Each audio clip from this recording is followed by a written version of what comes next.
Hello everyone, this is DavidViadel23 and welcome to the Mandraos Cave. Today we are gonna be drawing Saint Sommers from One Piece and talking about 1147 manga episode. So if you are not up to date with the latest manga episode in One Piece, I recommend you click here. I'm gonna put other theories a little bit older, a little bit more from sagas ago, so you can avoid spoilers, okay? So this video is gonna be drawing Sommers, talking about the episode a little bit, and there are a couple of things that I think they are very interesting.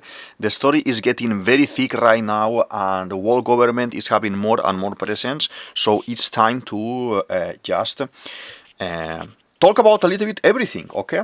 So, first of all, I want to say, and I said it in one of my previous videos as well, that we have right our Sommers theory. We said here in the channel that Sommers, because the handle of his sword should have some sort of rose vine type of power, that he could even do massive bushes or massive labyrinths and things like this.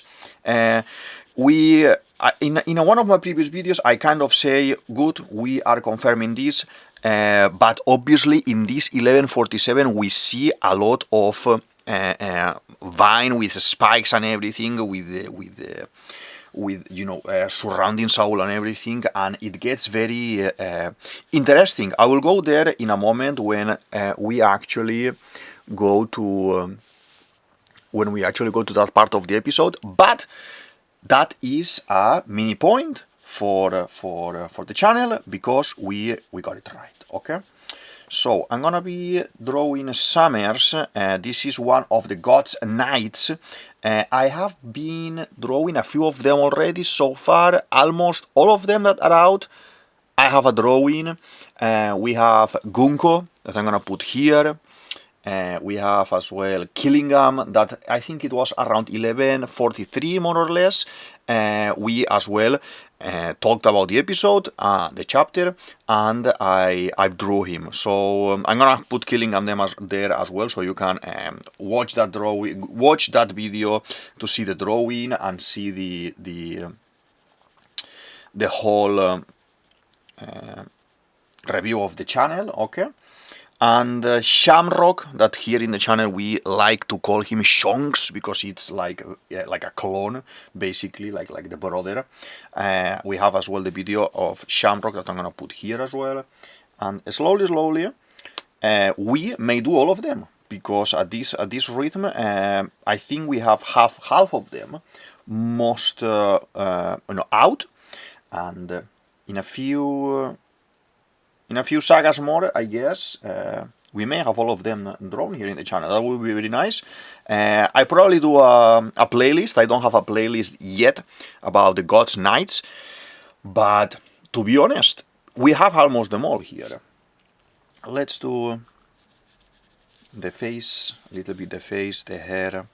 I want to go easy in this drawing, okay? Sommers is a very squared, a very perched character, a very strong old man, and I don't want to go for something very stiff. I wanna, obviously, yes, I wanna draw him like he's standing here in his introduction pose like this.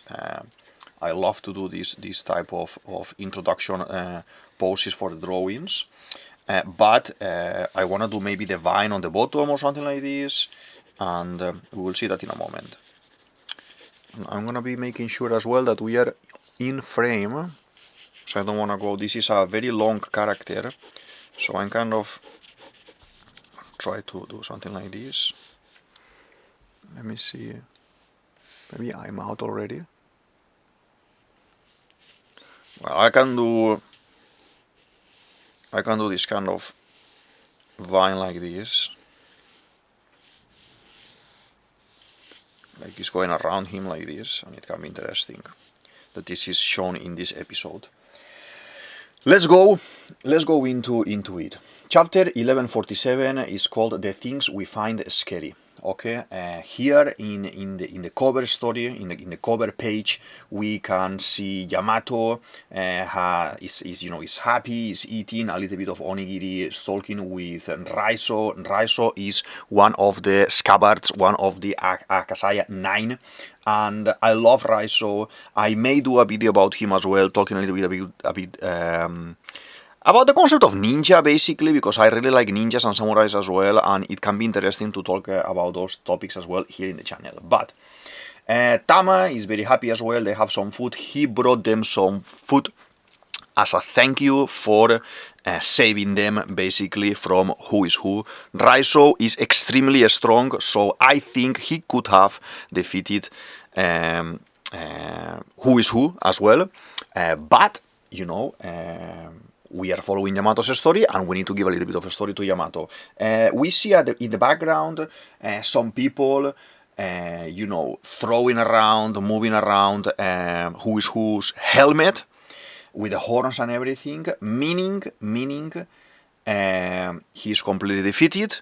We may see him around without the mask, and we have a face reveal, maybe. And on top of that, what we wanted here in the channel, that is know and see a little bit more on Who is Who, or maybe have Who is Who as an extra retainer of Yamato, maybe is not gonna happen. We can see Ulti and Page 1 that we saw them in the previous episode, but to have some sort of bad guys following Yamato, like we had Ashura Doji, that was like a bad guy in the past, and he ended up being defeated by Oden, and he followed Oden. He took Oden as his lord. We could see something like that, pretty similar with Yamato and the bad guys in Wano that were working for Kaido, especially the guys that we like, or the guys that had a little bit more of appeal as interesting characters, like in this case Tobiropo, etc, etc. Okay, so let's keep drawing a little bit all of these. We do this cloak, this long cloak that he has, the sword. Let's not forget the sword, because the sword is very important in this character. This is what it gave us the clue to unravel what was his power. Because the sword is like this, and I explain it as well in that initial theory that I mentioned about him here in the channel. I'm not 100%, well, in the box it says he has the fruit, but we could even have the option of the sword having the fruit, okay? Or maybe the sword here is made like he's infusing the sword with his power as well. We have seen this before, and we have seen this with Hawkins as well, and things like that. We will like both options. It can be very nice, both options. And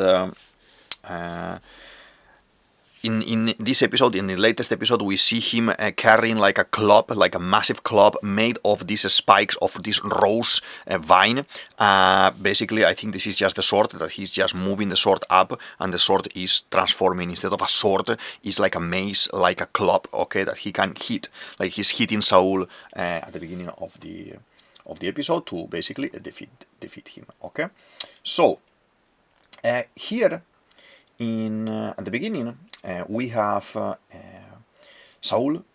Saul is a little bit concerned about this guy. He recognizes him, he knows him as a god's knight, and he kind of... We were worried a little bit in the previous episode. We were kind of talking about why Robin, because Robin is super strong, and why Chopper, that Chopper is as well super strong. Why are they not basically doing something? Even if they are going to be defeated, why wouldn't they basically fight? And here in this episode we get the information. I need you to understand as well something that is very important when we have a long story. not everything happens in one episode, and the characters need a progression. The characters need to have feelings like humans, like us, and you may be scared about something, but you act on it. You may be hiding because your friend asks you to hide, and even if you're super strong, but maybe you want to face the enemy. Doesn't mean that because you are strong you need to fight straight away. Doesn't mean because you are clever or you know the answer of a question you need to answer straight away. Okay, you can think first and then act in what you have to do. And in one of these type of stories that they are long, this is applied all the time, and we understand that not doing something in today's episode doesn't mean that this character is not going to do something important in tomorrow's episode. Okay. Just wanted to clarify that because I seen a lot of internet, and even myself was a little bit concerned, like why wouldn't they just come out and do something and help their friend? Okay, because this is all about friendship. The Straw Hats are all about friendship. If you are gonna mess around with my friend, I'm gonna defeat you. You know, I'm gonna fight you. I'm gonna defeat you. So it was a little bit weird, but we see the reason. Okay, it's because Saul already knows this. Sommers is talking here on the first page about actually there was another survivor in O'Hara. It's not Robin alone. The Marines, the world government basically messed it up there, and they didn't know that you were out and about, and that is a flop basically. We see Saul is heavily wounded, is defeated, super defeated, but he's not dead. I don't know why, if these guys are so terrible that Oda introduced them as completely horrible people and very strong. I don't understand why wouldn't they be killing anyone. They didn't kill Loki, they didn't kill now Saul, they are not killing the kids straight away either, so it's a little bit weird for me. I know, and I'm the first one saying these things, that when we are reading a shonen manga, in the shonen you don't have things like love, like extreme love or sex scenes, or you don't have deaths in general. You have a death if it is only very specific and necessary for the storyline, for the plot of the story, and you don't see that in general. But now that we are getting into the realm of world government for One Piece and the end of the story, we will see probably more than one character, having to be killed. That is interesting. So Robin and Chopper are hiding there. You see Sommers is he realizes this is one of those things that you shouldn't be able to pass, because if we have plenty of haki, because we are God's Knights, we should be able to know with our observation haki that there are two people there. You remember Rayleigh, when Rayleigh was in the island next to Amazon Lily, trying to, starting to help Luffy to train at the beginning, when Luffy said, yes, help me. There, he's able to say, oh, there's 100 animals in the island, some of them you can't even think about defeating, just by using his observation haki. And we're talking about people like this, that these guys should be around Rayleigh level or even Gold Roger level. So these are the top tier of the top tier characters. Just had to move this a little bit because the light was there making the lines and everything, and I couldn't see the drawing properly.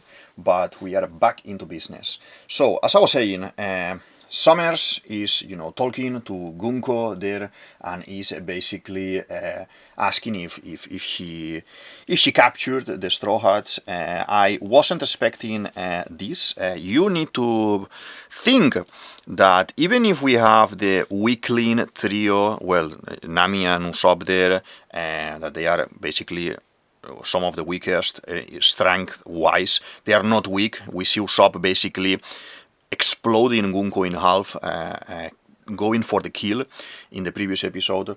But Jinbei Jinbei was a Shichibukai. Jinbei was a top tier character of the One Piece world, and it is a little bit concerning that he's been captured as well. Okay, all of this we see it, that even the characters in the story, even the Straw Hats feel like we are feeling now. Nami shouting, "Oh, Jinbei, how can it be that you basically you was captured as well? Like how could that be?" And yeah, Jinbei is like, "Oh, you shut up," and just trying to think how to find a way around this power. And it's totally normal. Sometimes even if you are super strong, you may find a particular type of power that you need to figure out how to fight it. Like when we had Crocodile versus Luffy, and we had as well NL versus Luffy, characters that they are very strong, they have very weird type of fruits, and we need to find a excuse to be able to defeat them, basically. Okay, let's do a little bit of face there. I think soon I'm gonna go into doing the design, because I think we have enough lines around. Okay, in this page there is a comment from Brooke, and that Brooke is like, that woman, no, it can't be, it couldn't be. So in the previous episode I already had this sensation, this feeling that Brooke knew Gunko, or knew Gunko from somewhere. Okay, I am very, very strong in the opinion of Gunko being Koala, being a clone of Koala. And I was kind of preaching here in the channel that Jinbei may be able to connect his storyline with Gunko now that they are face to face, but Oda is doing this with Brook instead. Okay, so I understand that Brook, by being an older person, an older guy from a previous generation, he may know a lot about things. He may have encountered maybe a God's Knight at some point before. He may even, I don't know, may have faced them at some point. I don't think Brook is a super strong character physically, so it would be a little bit that they will be taking a little bit with delicacy this encounter. I don't know how to explain it, kind of. I don't know how to explain it so it doesn't put Brook in a bad position, but Brook got strong a little bit with the time skip that we had with our time skip, and but before that he couldn't even defeat anyone in Tiller Bark, and he needed help. Basically, he needed help. Let's do a little bit the teeth there, the lips and the beard. The beard is like a cross, obviously, from the world government, like this. Okay.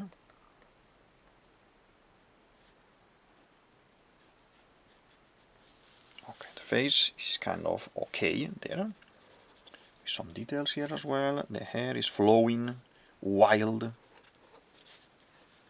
Okay, so what I'm saying with this is, Brook, what is your secret? What is Oda planning with you here? You were super epic already with Big Mom and all the, stealing of the poneglyph and tricking her and facing her. Jinbei as well. Sometimes Oda is kind of pairing these two characters as well, because they are the older guys and they should be a little bit more wise than the rest. But I'm curious about what's going to happen here. I'm curious about how Oda is going to unravel all of this information, and Gunko straight away is kind of pointing at Brook with a sword that she made with his arrow power, very similar to Brook's sword as well. Okay, and basically Gunko is treating Brook like a dog, like he basically is a slave already, kicking him and everything, and it's saying that now your life belongs to me, you are my slave, and you're gonna be playing music for me. This is a very weird statement. We have seen Gunko a couple of episodes ago as well, that she is basically a fan of music. She was listening Uta songs, New World songs, I think it was, with the headphones. The headphones, I think I explained in another of my videos, but the headphones are from the TD brand. The TD brand is when we had the time skip, the 2 years time skip, Brooke make these, Brooke got famous, and he was making these deals with the long arms guys, and those guys, in one of the many stories, they created these headphones. So I don't know why, but it gives me the impression that Gunko needs to be turned at some point, because all this connection with Brooke and the music, all these jokes that she was doing in the other video, being silly around, when Gunko has been introduced as a very, very serious character. I wouldn't imagine her, joking around and doing something like this, but it surprised me. So I just kind of want to see what's gonna happen with her there. Okay, let's do this. The fingers there. As I said, today I wanna take it easy, do the drawing, discuss a little bit the episode. I don't see the symbol exactly of the bracelet yet, but we can just do like a cross and it works for me, okay? And I want to do the design for me, in my mind. Obviously we don't have the colors yet, but in my mind this guy is looking pretty similar to King in Kaido's group. Okay, so we will see how are we gonna draw that. Okay, a little bit of My Chemical Romance type of uniform here that he is wearing. This is the arm, and these are the gloves.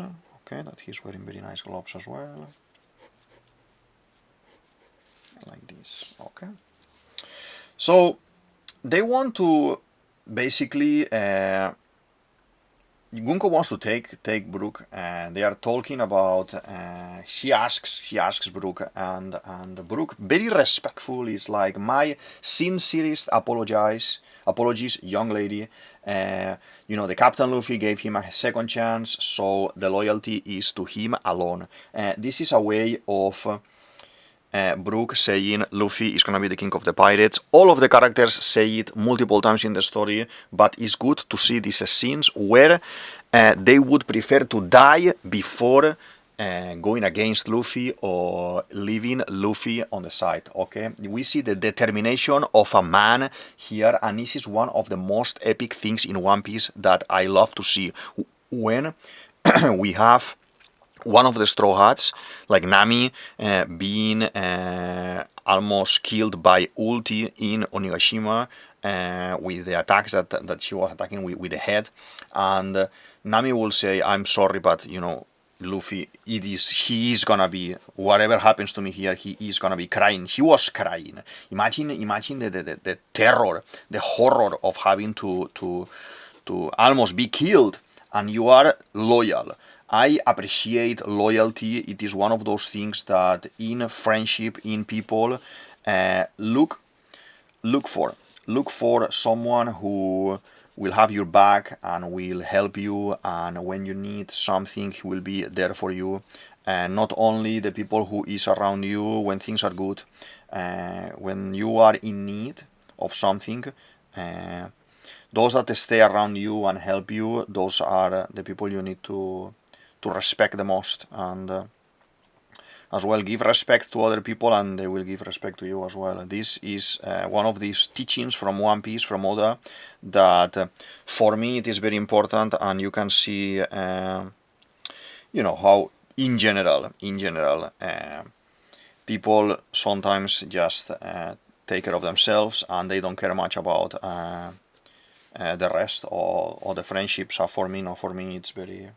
For me, it's something very important, and I would advise that when you are reading One Piece as well, take in consideration the the lessons of life that Oda gives us. Okay, let's do this like this. Okay, looking nice so far, looking very nice so far.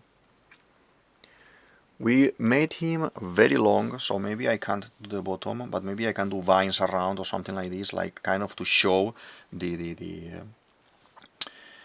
that the power is around him, something like this. Okay, as I said in the previous episode, we see more mysticism. We see this vine wrapping around the kids and being transparent, and we say, oh, it's related to that, related to roses, maybe not specifically realistic roses, but it's related to that.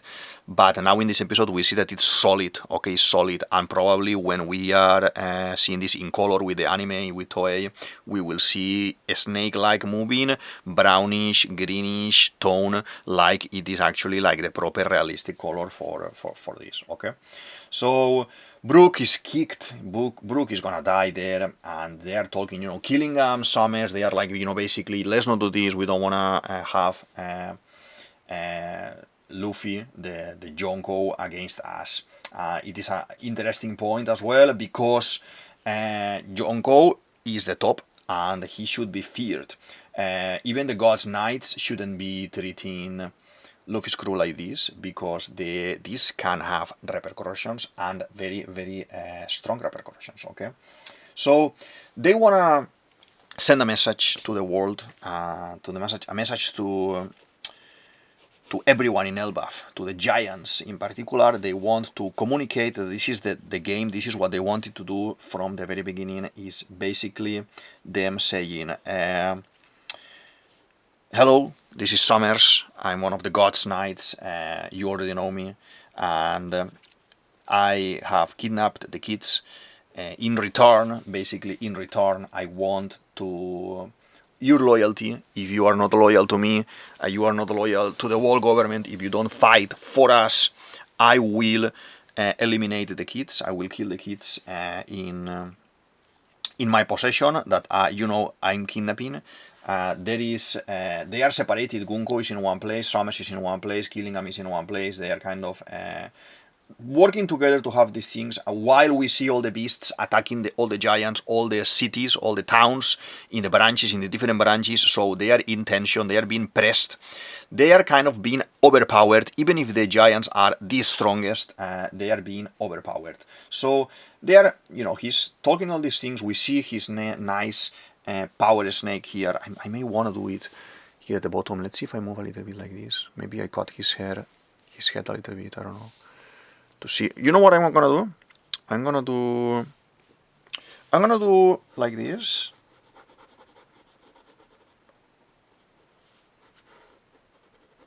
I'm gonna do like this. Okay, I will paint it in a second, but I wanna kind of situate more or less this, and then do the snake probably. I fancy doing the snake anyway, if it is a little bit tight anyway, because I like it very much. It looks very funny, very nice.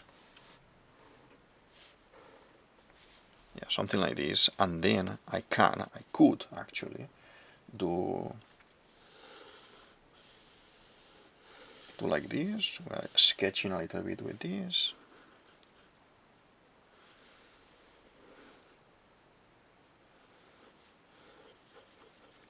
Like this.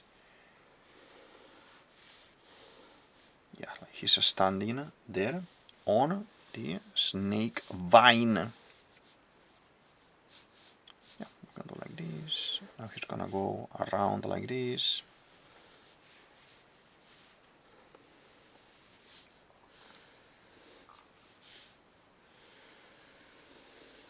Yeah, I like it. And as we go, I'm gonna be doing some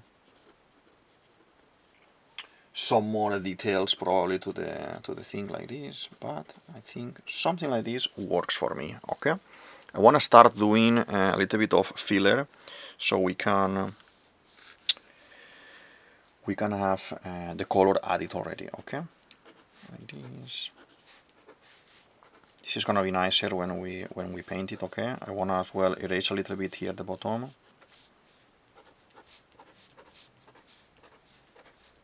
If you have read the episode already, please down below in the show more section, tell me what is your opinion, what is your favorite part, what do you think about Brook acting like how he acted and being so epic, like he's always so epic.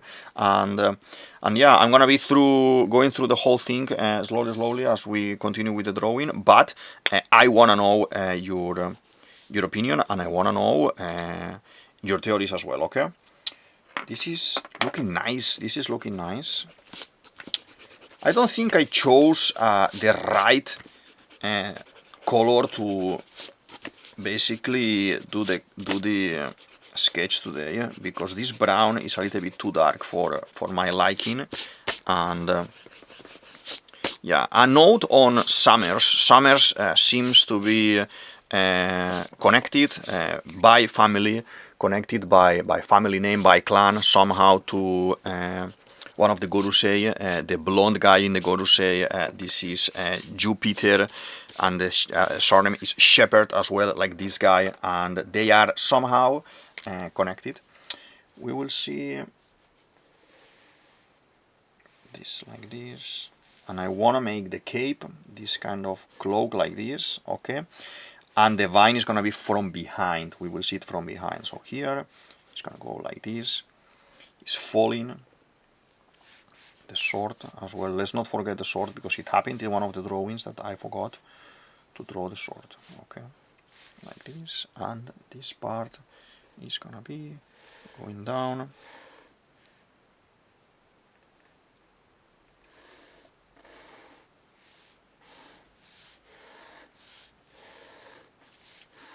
Yeah, something like this, and we will decorate it in a bit inside and everything. Okay. Let's place here in the middle as well, so I can see things better. Okay. So basically, he keeps talking with the giants. I'm gonna be taking them. I'm gonna be taking them from A point to B point, and I'm gonna be using them as a ransom, kidnapped, and I'm gonna now as well name all of them, and I'm gonna be addressing directly to Jarul, old man Jarul, because the king obviously is no more. The king died, so there is no king, and I need to address to someone who has some sort of respect from the rest there. So he's addressing to Jarul. Jarul is basically, oh my god, I don't know what you're talking about. You know, if you watched a couple of my videos here, that we know 100% sure that Jarul is a bad guy. Jarul is now having this kind of amnesia, like Big Mom had, because we know that Loki is good, and we know that the things that they are telling about him are not true. And what is happening here is that I think King Harald was being manipulated by Jarul. Jarul was basically a dog of the government. He was bought by the government because I think some kind of infatuation, and I think as well King Harald didn't want to work for the government, for the world government, but he was convinced, or he was tricked, or he was manipulated by Jarul. I think Jarul, Loki encrusted the sword in his head. That is the king's sword, so meaning that sword ended up in his head on the same time that the fight was happening, meaning Loki did it most probably, and at the same time we need to see from Oda that we are confused. Oh, Jarul was good, Jarul was this. 100%. I have no doubt that man is bad. That man wanted to kill a kid when all the Big Mom flashback, when Big Mom was a kid, happened. As I said, we see the kids being scared by the monsters and everything. Column or Kayum, depend of the translation. It is named different names. This kid, we see him being with them already, so they already moved him. We see as well the monsters, you know, more monsters showing up. All of these monsters are product of Killingham's power, and basically they are talking about oh, you know, how scared they are and everything. And we start seeing the giant ship that is being destroyed, is being attacked a lot. We see a similar character like Big Mom, but this happens to be a mom. They are all of them talking scared about, oh my god, we are gonna be this and that, oh my mother is that, my mother is that. So they are basically, this is one of those things, that's why the name of the title, one of those things that everyone is scared of their mothers, no? Oda did a statement ages ago, at the beginning of the story. Someone asked him on a SBS, oh Oda, why you don't have moms in the story? And he said basically the moms are some sort of quiet place and relaxed place, so you are safe with them, and by being safe with them you wouldn't go in adventure. Luffy, if Luffy had like a sweet mom, you know, taking care of him, helping him with everything, Luffy wouldn't have said, oh my god, yeah, I'm gonna go now and become the Pirate King and I'm gonna be, you know, adventuring and fighting everyone. No, he would have been chilling at home, taking it easy at home. So here in this drawing, he draws the mothers like typical mothers, you know, and they are with the aggressivity of Big Mom. Big Mom is kind of, as the name implies, a big mom, and the ultimate design that he concepts as a mother, okay, and. It is interesting, like all of these giants, they are scared about these giant women, and they recognize them as their own mothers. And this because, you know, your kid is this kid. Yes, that is because that looks like your mother. And this is one of those things that Oda is telling us. This mother joke, it is a joke, yes, but careful, keep an eye. Big Mom is coming. Big Mom is coming back. And I have it in the channel as well in a video that Big Mom needs to close her story, needs to close her path with Jarul, with Elbaf, with the giants and everything. Big Mom is not defeated completely. Big Mom is absolutely not dead.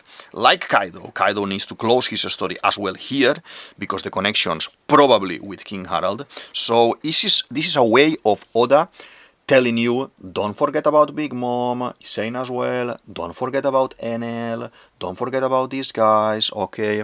Don't forget about any of these guys, that all their stories are gonna be arriving to an end here. So we can close them, close all these bad guys, and then carry on and go into the final saga with Luffy, without major characters like those having a story still open, okay? Still open. So we can see these moms, this power with the moms, with the power of the nightmares, was able to destroy, or basically sink, let's say, because I don't want to say sink specifically because he's not sinking in the sea, but in this scenario of flying ships with on top of clouds, it's like sinking. Basically what they've done is like sinking in the sea, but they are sinking in the forest, basically.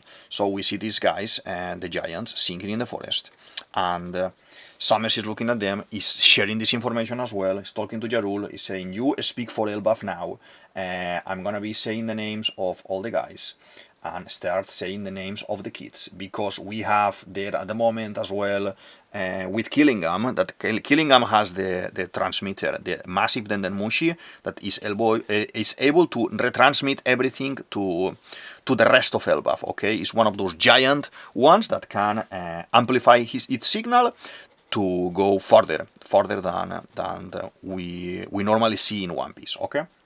So let's do the neck here a little bit like this.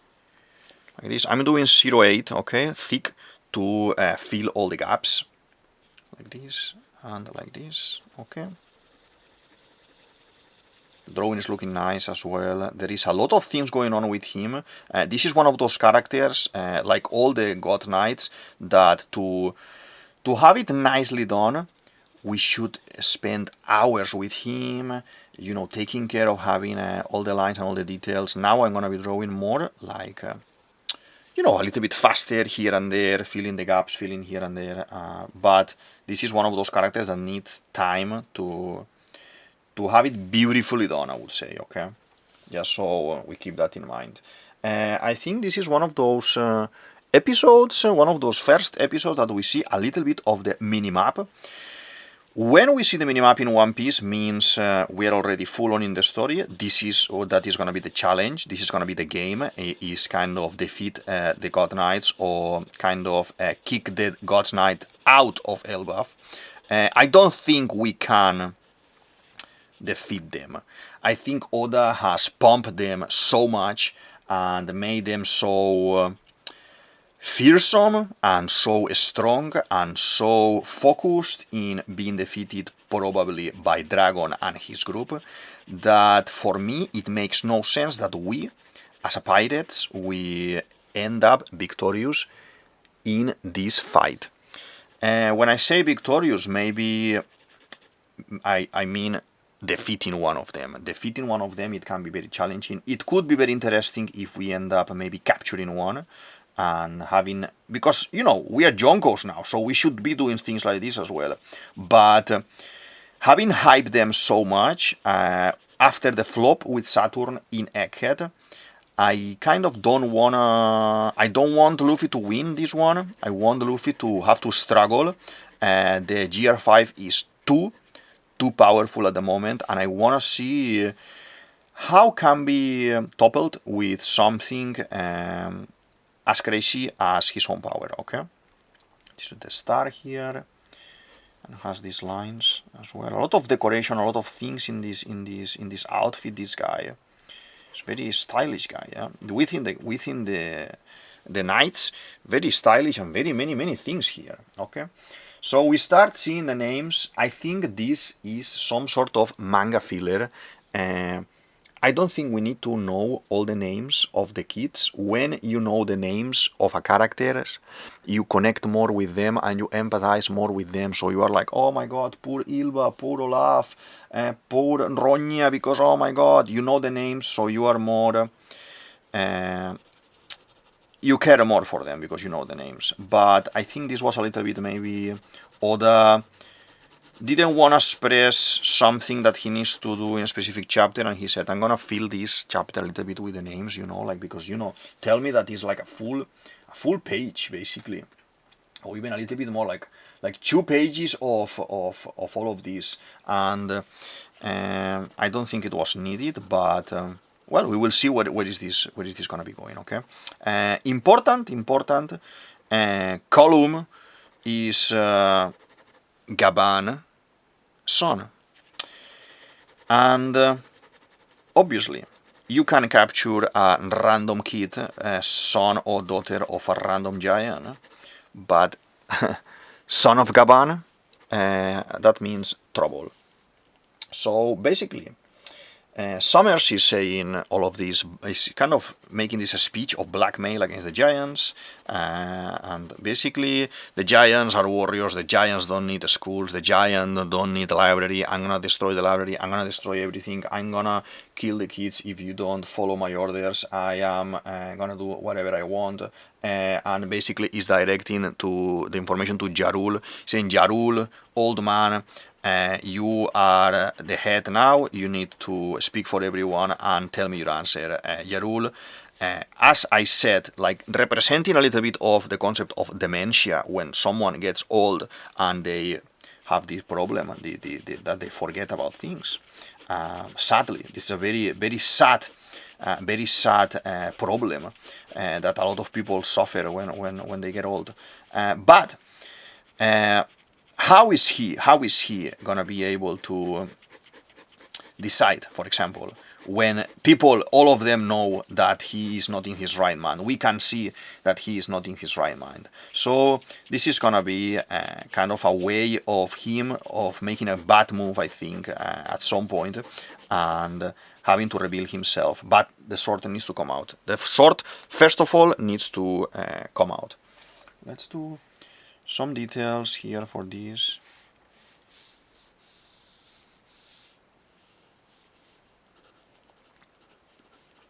like this. It's looking nice. It's looking quite epic. He's sitting there, standing there on the creature.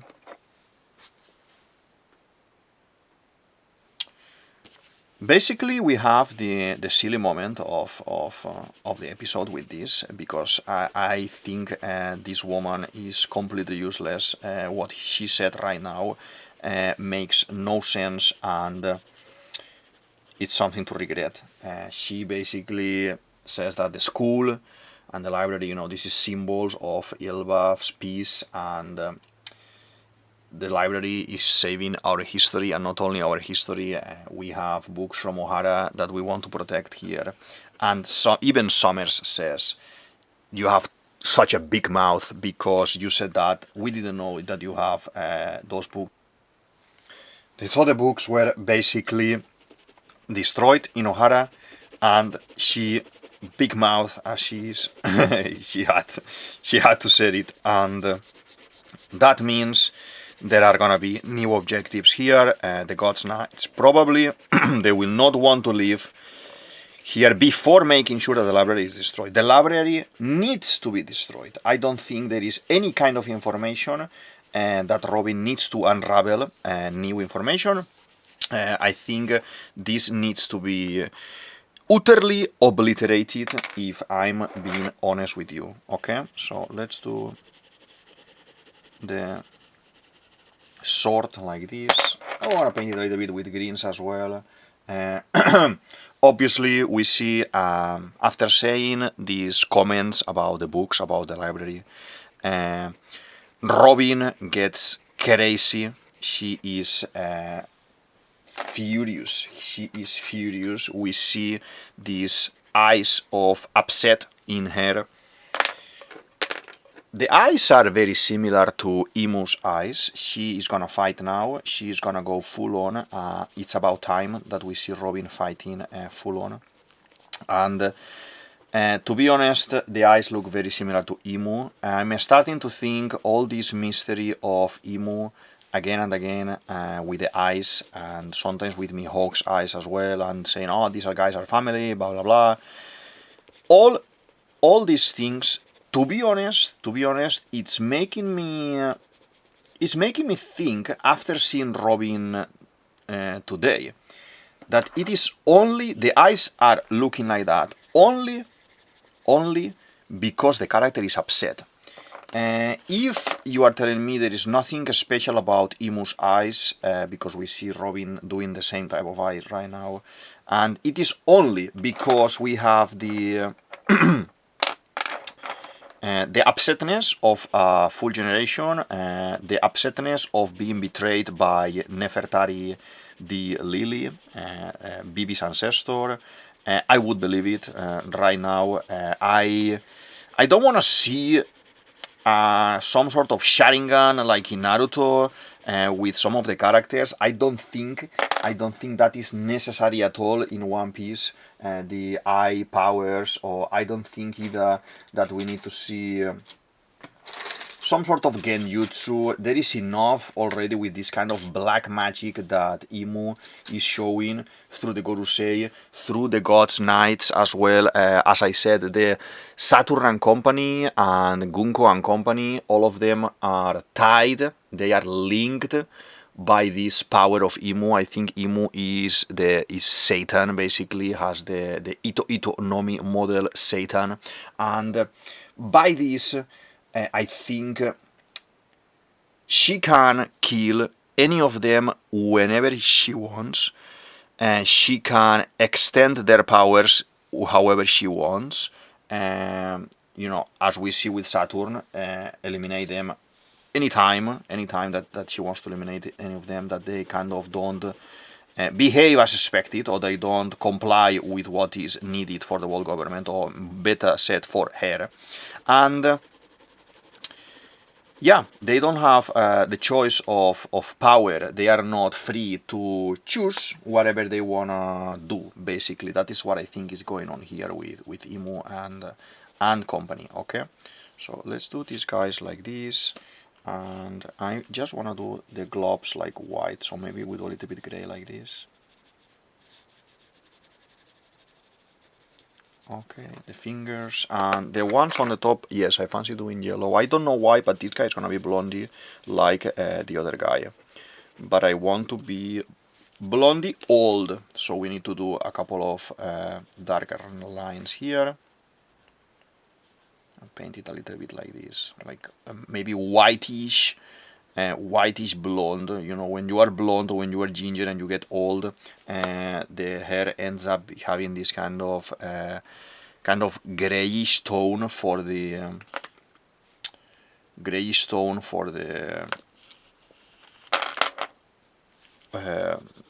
decoloration of the hair. Okay, something like this, looking nice. I want to add some more black tones. Gavan is like a shotgun, comes like a bullet, flying towards the enemy. Gavan he needs to clash with them. I had expectations of Gavan leading us to something later, but we need casualties. We need to show how strong Sommers is. We need to show how strong Gunko is, and Killingham. I wouldn't discard the feared moment of someone dying here, because these guys are too much. I don't think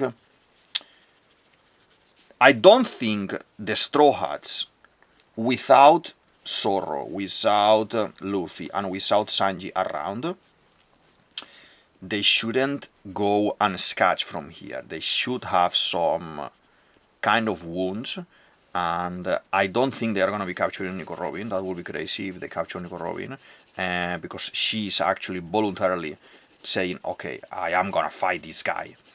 But something needs to happen here.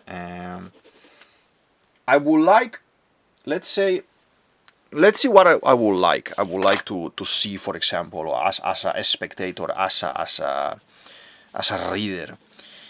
I want Nico Robin to be able to attack strongly, probably in Diablo Fleur or something like that, full power. No, don't hold the power, and Robin, just attack. I want her to attack. I want her to create some damage.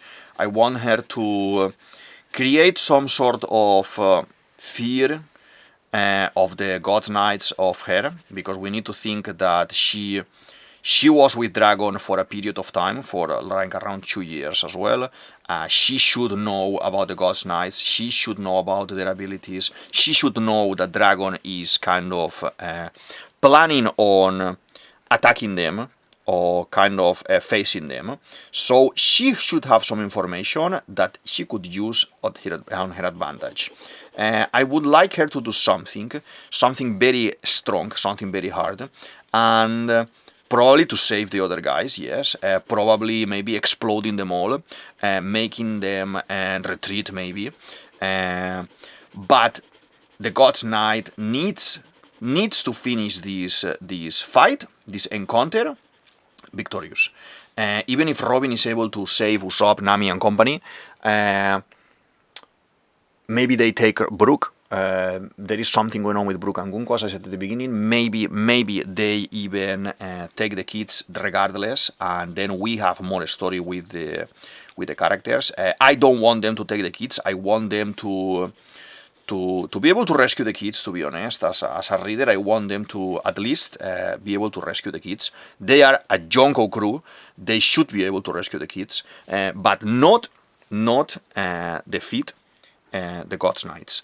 That is how I see it. I think the God's Knights, all of them, need to be faced or defeated by Dragon, by Sabo, and Morley and the rest of the guys, Karasu and all these guys. I don't think we want to see this. I don't want Gaban to die. He may die, and I wanted to see him later guiding us to the red poneglyphs, the last red poneglyphs, giving information about the egg, giving information about BB being the ancient weapon and everything. But if he is going full on against three 3 God's Knights is a lot, even if he is a legend, even if he is the left hand of the Pirate King. And I'm a little bit concerned of his survival. I want him to be the man marked by flames. I explained this in many of my videos, so I don't want him to die. He can give us information and then sacrifice himself, yes, if he wants, but I think it's a little bit too early. We just been introduced to him, but I can't see any other casualty. I don't think Saul is gonna be the one dying, because Saul is already, he has been already dead for some time, and we just recovered him, so it will be very cruel for Robin to see something like that in front of her. So I don't think that's gonna happen. But Gavan, well, Gavan fighting 1 or 2 God's Knights, Robin fighting only 1 God's Knight, and then liberating Jinbei, and Jinbei being able to assist, and the rest of the guys being able to assist, and then maybe Gunko having some sort of conversation, or some sort of Brooke saying something to Gunko in the line of, I think I know you from before. Let's not discard the idea either that all my theory about Gunko being Koala's clone is not true, and let's think about maybe Gunko she's been living for many years. As soon as I saw Shamrock talking to her, we understood that Shamrock kind of hired her for the role, and we know that she wasn't the original Terrorito. So what's happening there? If Shamrock Shanks is the same age as Shanks, around 40, 41, I think, Gunko looks younger. She wouldn't be able to be from the past. If she is infused with Imu's power, like Saturn, yes, we can see this longevity being a reality in this character. Maybe Brooke knows her from when she was a kid, maybe, but he has spent 50 years in the Florian Triangle, so that couldn't be there. I need to think about this. I need to maybe reread some of the Brooke parts of the story to see what's happening with him and what may happen with him. But there are options. There are options there. There is a big possibility as well that Gunko is from ages ago as well, like Saturn and the rest of the Gorusei, and when Brooke was alive, he met Gunko, maybe at some point. Brooke's past is still open. We haven't seen him as a kid. We always see the characters, the main characters, the Straw Hats, as a kid in a flashback. I wouldn't discard the randomized idea of having a Brooke flashback now soon, second flashback, like all of them had 2 flashbacks. I think we are missing Nami and 1 or 2 more, and that's it. But if something like this happens, we see a young or a kid Brooke, obviously still alive, before the Rumbar Pirates, or a young Brooke. He said he was leader of a convoy of a certain kingdom, a convoy of ships. If maybe those ships were working for the world government, maybe he was moving some items for the Gorusei, for the Tenryubitos, we don't know. Oda can do whatever he wants. I will accept it. Brooke is a character that I really like, and his personality, I love it. And all the problems that he had are very challenging. So this man has a past, and maybe Oda is showing us a way of or revealing a little bit of that past. I don't see Elbaf focusing only in Usopp, because everyone is expecting, even myself, that, oh my god, this is Usopp Saga. We can see Robin in one end, Frankie in one end, Brooke now is being introduced more in the saga as well. Kind of all these secondary Straw Hats within the main group are having their bump a little bit, and it's interesting. I still think Jinbei needs to have more story, more importance, because so far he just joined, but his story is not his story yet. He needs to make Luffy the king of the pirates. Why? What is Jinbei's dream now? Is connected to the Gyojin, is connected to Koala, in this case Gunko, and the God's Knights? It can be. So I think there is still room to progress and to improve the development of the connection of the God Knights with these Straw Hat secondaries, like Frankie, Brooke, etc. We will see what's gonna happen with this. I would say I missed a couple of stars here because I'm chatting, and we are missing. This is one star here, and there is another star here, here that I forgot, but it's okay, and another star here inside that we couldn't fit, but it's okay. I think for the moment this is looking good, and I think we finished for today. I kind of mentioned all the points I wanted to mention in the story. With drawn Sommers here, obviously with imagine colors like King all in black, for example. It can be interesting all in black and some greens, for example. But very nice chapter. I am every week waiting to see what's gonna happen next. There is a lot of information. I think Elbaf is gonna be one of those arcs, one of those sagas that is gonna give us a lot of information, even more than Egghead.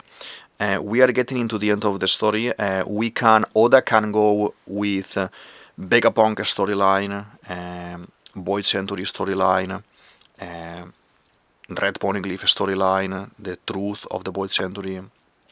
We can go different in different directions. We have a lot of newly and fresh fruits, with the God's Knights introduced here as well, and with the owl in the library as well. There are many interesting things. Loki is very interesting as well. We see how Oda is shaping now Elbaf to be some sort of map of what's gonna happen going forward. Elbaf is gonna mark now whatever happens in Elbaf. It's gonna detonate, or it's gonna be the beginning of the Ragnarok, the beginning of the end, or the beginning of the end of One Piece, basically. And I can't wait. I wanna know your opinion about Elbaf. I wanna know your opinion of what's going on in Elbaf. What do you think of the things that are happening at the moment? What do you think we are gonna be expecting Blackbeard to show up anytime as well, and all these things? I am loving it. Okay, I'm gonna sign for today here on the site. Okay. Because we finished. This is DavidViadel23, DavidViadel23. You can say that you want. And this is the manga scale. I hope you enjoyed the video. I hope you enjoyed the analysis of 1147 manga episode of One Piece today. And I'll see you in the next one. Thank you very much. Bye.